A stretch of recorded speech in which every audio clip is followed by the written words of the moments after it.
സ്ഥാനാർത്ഥിത്വവുമായി ബന്ധപ്പെട്ട NCP നേതൃയോഗത്തിൽ കയ്യാങ്കളി ഉണ്ടായിട്ടില്ലെന്ന് മന്ത്രി AK ശശീന്ദ്രൻ. നേതൃമാറ്റവുമായി ബന്ധപ്പെട്ടാണ് തർക്കമുണ്ടായത്. MLA-മാർ മത്സരിക്കണമെന്നാണ് ദേശീയ നേതൃത്വത്തിന്റെ തീരുമാനം. വിജയിക്കാൻ ആവശ്യമായ ശ്രമങ്ങൾ തുടങ്ങാൻ MLA-മാർക്ക് ദേശീയ നേതൃത്വം നിർദ്ദേശം നൽകിയിട്ടുണ്ടെന്നും AK ശശീന്ദ്രൻ കൂട്ടിച്ചേർത്തു.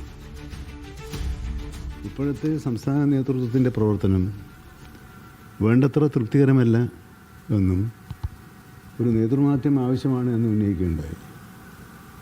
അതുമായി ബന്ധപ്പെട്ട് ഉപയോഗിച്ച ചില പദപ്രയോഗങ്ങൾ സംബന്ധിച്ച് അവിടെ ചില തർക്കങ്ങൾ ഉണ്ടായെന്നുള്ള സത്യമാണ്. ഇതാണ് ഇന്നലെ അവിടെ നടന്നത്. തെരഞ്ഞെടുപ്പ് സംബന്ധിച്ച് ഞങ്ങൾ എത്തിച്ചേർന്ന നിഗമനം മറ്റു പാർട്ടികൾ ഏതാണ്ട് പുറപ്പെടുവിച്ച അഭിപ്രായങ്ങളോട് സമാനമെന്ന് തന്നെയാണ്. അതിലൊരു ചെറിയ വ്യത്യാസം, ഒരു കാരണം കൊണ്ട് മാത്രം ഒരിടത്തും ഒരു സ്ഥാനാർത്ഥിയും തോറ്റിട്ടില്ല.